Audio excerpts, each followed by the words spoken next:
چوتھی زندگی شروع ہو گئی، عالم برزخ۔ وہ زندگی ہے، موت نہیں ہے، اس کو تو سب مانتے ہیں۔ عذاب قبر ہم مانتے ہیں، قرآن سے ثابت ہے۔ بعض لوگ یہ سمجھتے ہیں کہ شاید قرآن میں ذکر نہیں ہے، غلط بات ہے، لیکن میرے پاس زیادہ وقت نہیں ہے۔ برزخ کے اندر زندگی کی ایک کیفیت ہے، اس کے اندر جیسے کہ ہمارے یہاں بڑی ویسے چھڑ گئی ہیں، حضور کی زندگی کیسی ہے؟ آیا ایسی ہے جیسے دنیا میں تھی یا اس سے کچھ مختلف ہے؟ تو میں کہا کرتا ہوں دنیا کی زندگی تو اتنی اچھی زندگی نہیں ہے، حضور کو جو زندگی ہے عالم برزخ میں، اس کا تو ہم تصور بھی نہیں کر سکتے۔ اس عالم برزخ میں کہا گیا شہداء کو وَلَا تَقُولُوا لِمَن يُقْتَلُ فِي سَبِيلِ اللَّهِ أَمْوَاتٌ بَلْ أَحْيَاءٌ وَلَٰكِن لَا تَشْعُرُونَ۔ اللہ کی راہ میں شہید ہو جانے والوں کو اموات مت کہو، مردہ مت کہو، زندہ ہے، تمہیں اس کا شعور نہیں۔ ہمیں شہداء کی زندگی کا شعور نہیں، پھر صدیقین اوپر ہے، پھر انبیاء ان کے اوپر ہے، پھر رسول ان کے اوپر ہے، سب سے اوپر سید المرسلین ہے۔ کیا زندگی ہوگی، ہم کیا تصور کر سکتے ہیں؟ ما لا عین رأت ولا اذن سمعت ما خطر علی قلب بشر۔ بہرحال پھر یہ چوتھی زندگی آ گئی، پھر آئے گا، پھر سور پھونکا جائے گا، اور پھر فَإِذَا هُمْ قِيَامٌ يَنظُرُونَ، تو سب زندہ ہو کر دوبارہ کھڑے ہو جائیں گے۔ وہ یوم القیامہ ہوگا، کھڑے ہونے کا دن، اور اس سے ہمارا پانچواں دور شروع ہو جائے گا، حیات اخروی۔ اچھا، حیات اخروی کے بارے میں ہمارا کیا ایمان ہے؟ کیا وہ کبھی ختم ہونے والی ہے؟ وہ تو ابدی ہے۔ فَإِنَّهَا لَجَنَّةٌ أَبَدًا أَوْ لَنَارٌ أَبَدًا، یہ پوری زندگی تو زندگی کتنی بڑی ہو گئی۔ تو اسے پیمانہ امروز و فردا سے نہ ناپ، جاوداں پہم دواں ہر دم جواں ہے زندگی۔ البتہ ایک کام کیا کیا ہے اللہ نے، یہ جو دو موتوں کے درمیان زندگی آئی ہے، پہلی موت جو کہ ہم عالم ارواح سے اس کے بعد سلا دیے گئے، موت آ گئی نا، پھر اللہ نے زندہ کیا۔ پھر جو ہمیں موت آنے والی ہے میری اور آپ کی، ان دو موتوں کے درمیان ایک زندگی کا حصہ کٹ گیا اس میں سے۔ یہ لمبا پروسیس، وہاں سے وہاں تک، مبدأ و معاد، انا للہ و انا الیہ راجعون، اس میں یہ چھوٹا سا ہماری زندگی میں سے حصہ کاٹ کر اسے ایک امتحانی وقفہ بنایا گیا۔ خلق الموت والحیات لیبلوکم ایکم احسن عملا، اس نے زندگی اور موتیں تخلیق کی ہیں تاکہ تمہیں آزمائے کہ کون ہے تم میں سے اچھے عمل کرنے والے۔ یہ امتحانی، اس کو بھی اقبال نے خوب کہا ہے، ملزم ہستی سے تو ابرا ہے مانند حباب، اس زیاں خانے میں تیرا امتحان ہے زندگی۔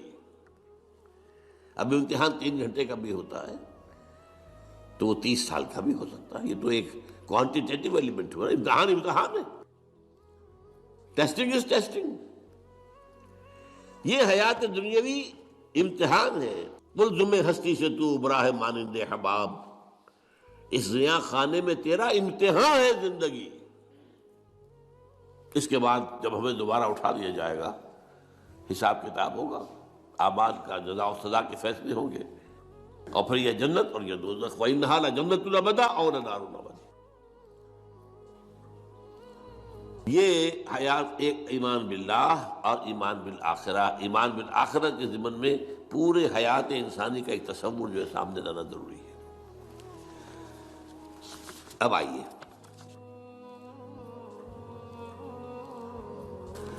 میں نے کہا تھا تخلیق کے بارے میں کچھ باتیں آپ کو بتاؤں گا۔ یہ جدید سائنس کے حوالے سے بھی بہت اہم چیزیں ہیں، اور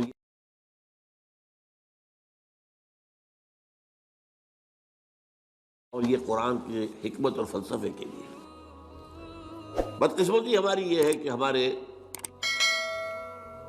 جو فلسفی مسلمان ہوئے، ابن سینا ہو، فارابی ہو، کندی ہو، جو متکلمین ہوئے جنہوں نے عقل سے کام لے کر قرآن کی تفسیریں کی ہیں، امام راضی ان میں بہت بڑے مقام پر ہیں، اور ہیں بہت ہیں. کچھ صوفی مزاج صوفی ہے، فلسفی ہے. ان سب نے اپنی زیادہ تر گفتگو کا دار و مدار یونانی حکماء اور فلاسفہ کی بات پر رکھی ہے. سقراط اس کا شاگرد، افلاطون اس کا شاگرد ارسطو. ہمارے متکلمین، ہمارے فلاسفہ سب ارسطو کے شاگرد. ہمارے صوفیہ اکثر و بیشتر افلاطون اور پروٹائنس فلاطینوس ان کے شاگرد. لہذا مولانا روم نے بڑا شکوے کے انداز میں کہا تھا، چند خوانی حکمت یونانیہ. تم کب تک یونانیوں کی حکمت پڑھتے رہو گے، یونانیوں کا فلسفہ پڑھتے رہو گے، یونانیوں کی میٹا فزکس، یونانیوں کی منطق. چند خوانی حکمت یونانیہ، حکمت قرآنیہ راہم میں خاں. کبھی ذرا قرآن مجید میں جو حکمت دی گئی ہے، جو فلسفہ دیا گیا ہے، جو حقائق بیان کیے گئے، کبھی ان پر توجہ کرو. اللہ تعالیٰ توفیق دے. میری دلی آرزو ہوگی کہ آپ میں سے جو ذہین لوگ ہیں، ظاہر بات ہے کہ یہ میدان ہر شخص کا نہیں ہے. حضور صلی اللہ علیہ وسلم کا جو افرادی انفرادی سطح پر انقلاب برپا کرنے کا پروسیس ہے، 4 الفاظ ہیں اس میں ٹاپ پر آتا ہے حکمت. یتلو علیہم آیاتہ یزکیہم ویعلمہم الکتاب والحکمہ. حکمہ یہ تعلیم محمدی صلی اللہ علیہ وسلم، تربیت نبوی صلی اللہ علیہ وسلم، اس کی سب سے اونچی منزل ہے تعلیم حکمت. تو ظاہر بات ہے کہ ہر شخص اس کا اہل نہیں ہوتا. یہ اللہ تعالیٰ نے ظاہر بات ہے سب کو ایک جیسا نہیں بنایا ہے. جسمانی قوتوں کے اعتبار سے بھی فرق و تفاوت ہے، ذہنی صلاحیتوں کے اعتبار سے بھی فرق و تفاوت ہے. جن لوگوں کے اندر یہ فلسفہ اور حکمت کا ذوق ہو وہ اس معاملے میں آئیں، سوچیں، پڑھیں. میری یہ چند باتیں ہو سکتا ہے کہ ان کے لیے چشم کشا ثابت. وہ کتاب اس وقت میری جو ہے ایجاد و ابداع عالم، وہ آؤٹ آف پرنٹ ہے، موجود نہیں ہے. انشاءاللہ جلدی ہی پرنٹ کروا لیں گے دوبارہ. دیکھیے تخلیق کا مرحلہ اول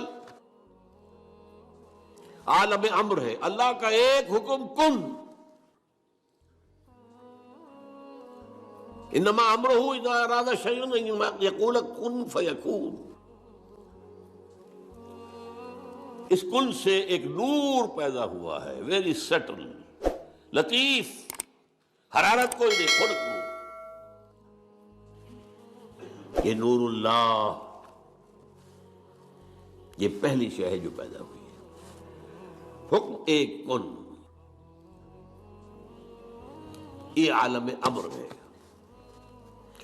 اس نور سے پیدا کیے گئی تمام ارواح انسانیہ، تمام ملائکہ. ملائکہ کے بارے میں حدیث موجود ہے، قرآن مجید میں ذکر نہیں ہے، حدیث میں ہے. حضرت عائشہ رضی اللہ تعالی عنہ سے مسلم شریف کی روایت ہے کہ ان اللہ خلق الملائکہ من نور. یہ عالم امر ہے پہلے جو پیدا کیا گیا ہے. ایک نور، بسیط نور، لطیف نور. اس نور سے ارواح انسانیہ. انہی میں ایک روح محمد بھی تھی نا، جس کو نور محمد بھی کہا جا سکتا ہے. یہ لفظ جو ہمارے یہاں کہا جاتا ہے نور محمدی، نور اس لیے کہ روح نورانی ہے، ملائکہ نورانی ہے. اللہ نے فرشتوں کو نور سے پیدا کیا. اچھا، اب اس تخلیق کا دوسرا مرحلہ آیا. یہ پہلی تخلیق جو میٹا فزیکل ورلڈ کی ہے، دوسری تخلیق ہے فزیکل ورلڈ. ایک اور امر کن، اور اس سے ایک بگ بینگ پیدا ہو. یہاں سے سائنس شروع ہوتی ہے. اس لیے کہ وہ جو پہلا معاملہ ہے وہ سائنس کے دائرے سے باہر کا ہے. ارواح ہو، ملائکہ ہو، اس سائنس کے دائرے سے باہر. وہ عالم امر ہے. یہ عالم خلق شروع ہوا ہے. اب اور عالم خلق اور عالم امر میں ایک بڑا بنیادی فرق جان لیجئے. عالم امر میں اللہ کے کسی حکم کے تعمیل میں کوئی لمحہ صرف نہیں ہوتا. کن فیکون، کن فیکون، نو ٹائم ایلیمنٹ. یہی وجہ ہے فرشتے کو عرش سے زمین تک آنے میں کوئی وقت نہیں لگتا، روح کو بھی کوئی وقت نہیں لگتا. یہ بیانڈ دس فزیکل ورلڈ ہے نا. تو میٹا فزیکل ورلڈ کا سے تعلق ہے ان کا، یہ عالم امر سے ہے. امر میں وقت نہیں لگے گا قطعاً، خلق میں وقت لگے گا لازماً. آم کی گٹھلی ہے، آم کا پودا بننے میں 5-6 سال لگ جائیں گے. رحم مادر میں حمل ٹھہر گیا ہے، بچے کے پورے بننے میں 9 مہینے لگیں گے، ٹائم لگے گا. اٹس خلق. قرآن کہتا ہے ہم نے آسمان زمین 6 دن میں پیدا کیے. ٹائم لگا کہ نہیں لگا؟ تو یہ امر ہے وہ پہلا، جس میں کہ کیا ہے 3 چیزیں ہیں. اللہ کا نور جو بہت لطیف ہے، وہ خزانہ ہے، اسی سے بنی ارواح انسان کی، اس سے بنے فرشتے. اور چوتھی چیز نوٹ کیجئے، وہی بھی عالم امر سے متعلق ہے، اس لیے کہ وہ ایک کمیونیکیشن ہے بٹوین روح انسانی یا روح نبوی اور الروح القدس. جبرائیل کون ہے؟ فرشتہ. روح محمدی یہ بھی نوری، وہ بھی نوری. یہ ان دونوں کا کمیونیکیشن ہے وہی. لہذا اس کا تعلق بھی عالم خلق سے نہیں ہے، عالم امر سے.